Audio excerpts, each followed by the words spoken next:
ஓம்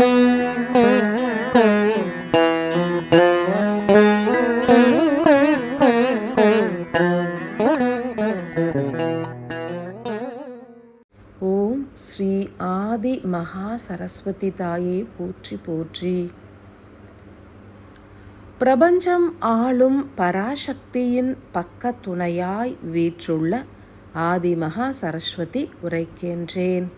சாரதா தேவி என்றும் சரஸ்வதி என்றும் மகா சரஸ்வதி என்றும் ஆதி மகா சரஸ்வதி என்றும் எவ்விதம் நாமமிட்டு அழைத்தாலும் எமது செயல் பிரபஞ்ச ஞானத்தினை உணர்த்துவதாகவே அமைந்திருக்கும்.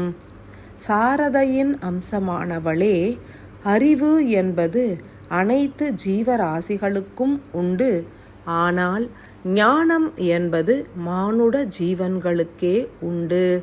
இப்பூ உலகினில் எண்ணற்ற மானுட ஆன்மாக்கள் வசிக்கின்றனர். அவர்கள் அனைவரும் எமது சிறு விரலாம் சுண்டு விரலிற்குள் அடங்கிவிடுவர்.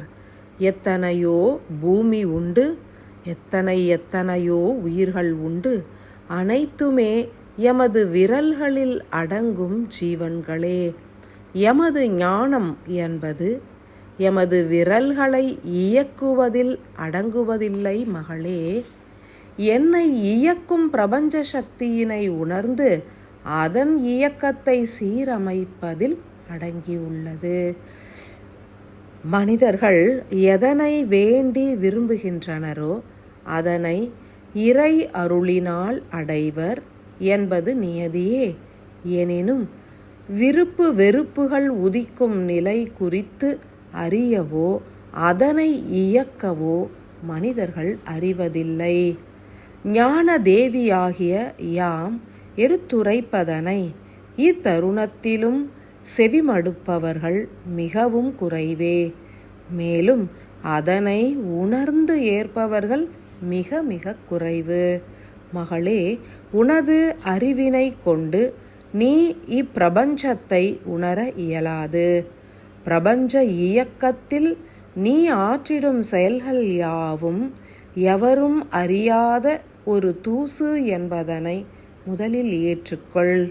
ஒரு மானுட ஆன்மா இறைவனோடு தொடர்பு கொள்வதே கடினம் என்ற சூழல் ஏன் உருவாகின்றது?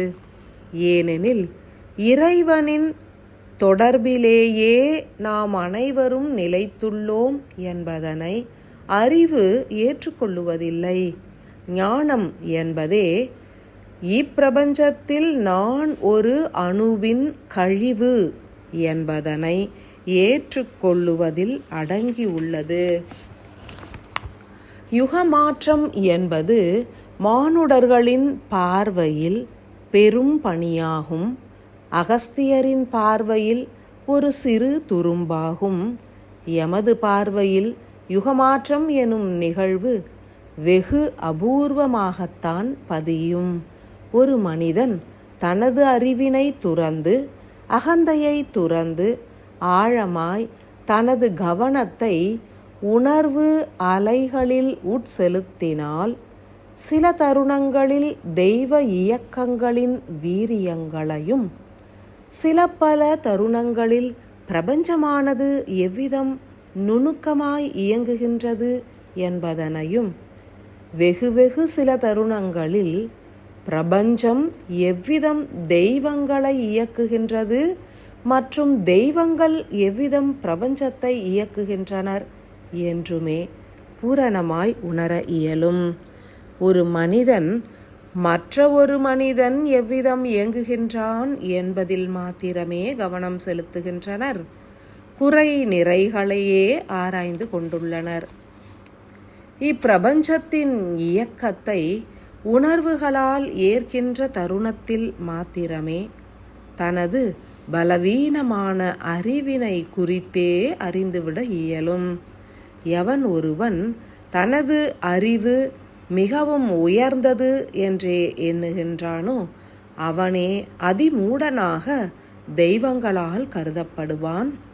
எவன் ஒருவன் தனக்கு அறிவு இல்லை என்பதனை மனமாற ஏற்கின்றானோ அவனே தெய்வத்தின் பார்வையில் உயர்ந்தவனாகின்றான். இப்பிரபஞ்ச ஆற்றல்களை இயக்கி அதனை ஈர்த்து தனக்கும் மற்ற நிலைகளுக்கும் அருளக்கூடிய சக்தி தெய்வங்களுக்கு உண்டு. இப்புவியில் வாழ்கின்ற ஒரு மனிதன் தனது சுய அறிவினை இறைவனின் பாதத்தில் சமர்ப்பிக்கும் தருணமே தெய்வங்கள் இறை சக்தி என்றே அழைக்கப்படுகின்ற பிரபஞ்ச ஆற்றலை சற்றே தேக்கி திசை திருப்பி அம்மானுட ஆன்மாவோடு பிணைத்திடுவர்.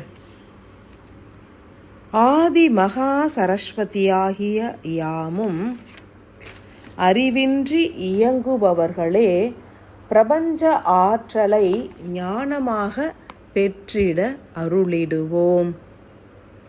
அறிவு அற்று செயல்புரிதல் என்பது இருவகைப்படும். ஒன்று, மானுட இயக்கம் குறித்தே எதனையும் அறியாது மூடர்களாக வாழ்வது. இந்நிலை என்பது உயர்ந்த ஞானத்தை பெற்று தராது. தான் கற்ற கல்வியும் பெற்ற ஞானமும் இப்பிரபஞ்சத்தின் இயக்கத்திற்கு முன் சிறு துரும்பு என்றே எண்ணி அறிவினை அடக்கி ஆள்பவன், அன்றி அறிவினை துறந்து இறை சக்தி நிறைந்த ஞானத்தினால் மாத்திரமே இயங்குபவன் ஆகியவர்களே பிரபஞ்ச ஆற்றலை ஞானமாக பெற்றிடுவர்.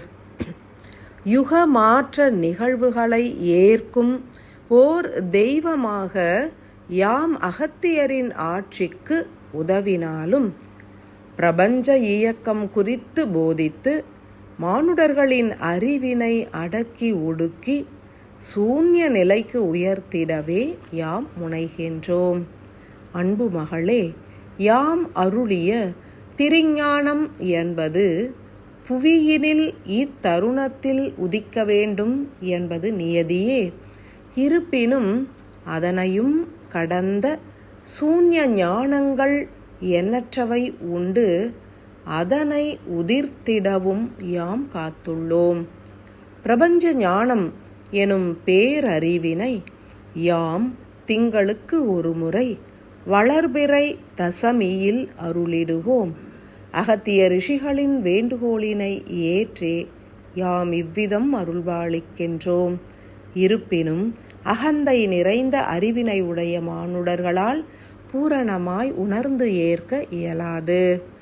பிரபஞ்ச ஞானத்தின் ஒரு சிறு துளியினை திங்களுக்கு ஒரு முறை உதித்து 12 திங்களுக்கு யாம் சிறு சிறு அமிர்த துளியாக அருளிடுவோம். பதிந்தே எடுத்துரைப்பாயாக. ஏற்புடையோர் குறித்து என்றுமே சிந்திக்காதே. பணியினை சிரமேற்று நிகழ்த்தி விண்ணேறி ஈசனின் அங்கமாய் மலர்ந்துவிடு. பூரணத்துவமான ஆசிகள்.